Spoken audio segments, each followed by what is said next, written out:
ദേശാഭിമാനി മുഖപ്രസംഗം 2024 ജൂലൈ 22. ഈ shut down ഒരു മുന്നറിയിപ്പ്. സ്വതന്ത്രമായി ഉപയോഗിക്കാനും ഉപയോഗക്രമത്തെക്കുറിച്ച് പഠിക്കാനും അതിൽ മാറ്റം വരുത്താനും യാതൊരു തടസ്സങ്ങളുമില്ലാതെ എത്ര പകർപ്പുകൾ വേണമെങ്കിലും എടുത്ത് ഉപയോഗിക്കാനും സാധിക്കുന്ന സോഫ്റ്റ്വെയറുകളാണ് സ്വതന്ത്ര സോഫ്റ്റ്വെയർ. വിക്കിപീഡിയ. നേരെ വിപരീത അർത്ഥമാണ് പ്രൊപ്രൈറ്ററി സോഫ്റ്റ്വെയർ അല്ലെങ്കിൽ പ്രൊഫഷണൽ സോഫ്റ്റ്വെയറിനുള്ളത്. പറയുന്ന വിലയ്ക്ക് വാങ്ങണം. ഒരു ഇടപെടലും നടക്കില്ല. നമ്മുടെ സൗകര്യത്തെ മാനിക്കുന്നുമില്ല. അവർ നമ്മുടെ കമ്പ്യൂട്ടർ വഴി എന്തെല്ലാം കാര്യങ്ങളാണ് ചെയ്യുന്നതെന്ന വിവരം പോലും തരാതെ അടച്ചുവച്ചിരിക്കുന്നു.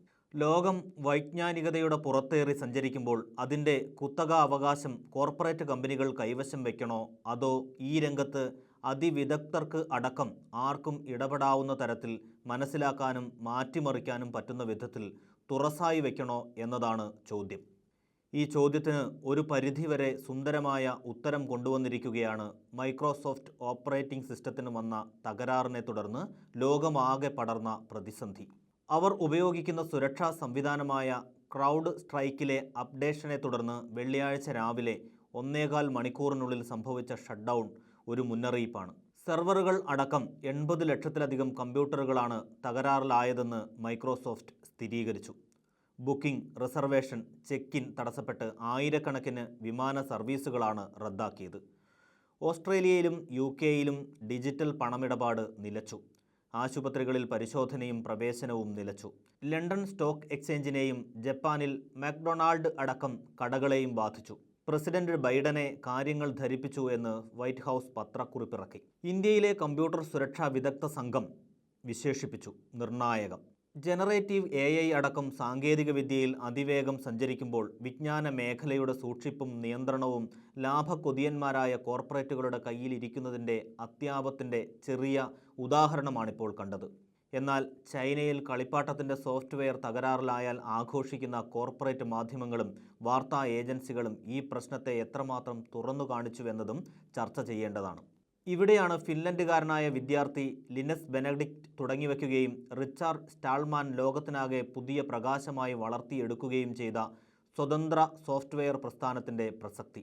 ചില അന്താരാഷ്ട്ര മാധ്യമങ്ങൾ തന്നെ റിപ്പോർട്ട് ചെയ്തു, ഇന്ത്യയിലെ ഒരു കൊച്ചു സംസ്ഥാനത്ത് പ്രതിസന്ധി സർക്കാർ പൊതുമേഖലയിൽ ബാധിച്ചില്ല. 2006 VS അച്യുതാനന്ദൻ സർക്കാരിൻ്റെ കാലത്താണ് കേരളം സ്വതന്ത്ര സോഫ്റ്റ്വെയർ സംവിധാനത്തിലേക്ക് മാറിയത്. Arch Linux, Ubuntu, Debian, Fedora തുടങ്ങി പേരുകളെല്ലാം ഇവിടെ സുപരിചിതമാണ്. സ്കൂളുകളിൽ നിന്ന് ഉന്നത വിദ്യാഭ്യാസ ഗവേഷണ മേഖലയിലേക്കും ക്ലൗഡ് സംവിധാനത്തിലേക്കും സ്വതന്ത്ര സോഫ്റ്റ്വെയർ കടന്നു കഴിഞ്ഞു. കോർപ്പറേറ്റുകൾ പ്രചരിപ്പിക്കുന്ന തരത്തിലുള്ള സുരക്ഷാ പ്രശ്നങ്ങളൊന്നും ഉണ്ടായിട്ടില്ല. കാരണം സർവ്വസന്നദ്ധരായ ഒരു ലോകം തന്നെ സ്വതന്ത്ര സോഫ്റ്റ്വെയറിന് പിന്നിൽ കണ്ണു തുറന്നിരിപ്പുണ്ട്. അതിനെ വിശ്വാസത്തിലെടുക്കുക എന്നത് കാഴ്ചപ്പാടിൻ്റെ കൂടി പ്രശ്നമാണ്. രണ്ടാം പിണറായി സർക്കാർ നയപ്രഖ്യാപനത്തിൽ കൃത്യമായി പറഞ്ഞു, international centre for free and open സോഫ്റ്റ്വെയറും open hardware lab for sustainable development സൊല്യൂഷൻസും സർക്കാർ സ്ഥാപനങ്ങൾക്കായി IoT അധിഷ്ഠിത സൊല്യൂഷനുകളും രൂപകൽപ്പന ചെയ്യും. വിജ്ഞാനത്തെ പൊതുവൽക്കരിക്കലാണ് സാമൂഹ്യ ഉത്തരവാദിത്തം എന്ന തിരിച്ചറിവാണ് ഇതിന് പിന്നിൽ. മൈക്രോസോഫ്റ്റിന് തന്നെ അവരെ സംരക്ഷിക്കാൻ കഴിയുന്നില്ല, പിന്നെ നിങ്ങളെ ആര് സംരക്ഷിക്കും എന്ന പരസ്യവാചകം വെച്ച് ശ്രദ്ധ നേടിയ കമ്പനിയാണ് ഇപ്പോൾ പ്രതിസന്ധിയുണ്ടാക്കിയ ക്രൗഡ് സ്ട്രൈക്ക്. കച്ചവടം മാത്രം ലക്ഷ്യമിട്ടുള്ള കോർപ്പറേറ്റുകൾ എങ്ങനെയാണ് നമ്മളെ കബളിപ്പിക്കുന്നത് എന്ന് മനസ്സിലാക്കാൻ ഇതിൽ കൂടുതൽ എന്തു വേണം?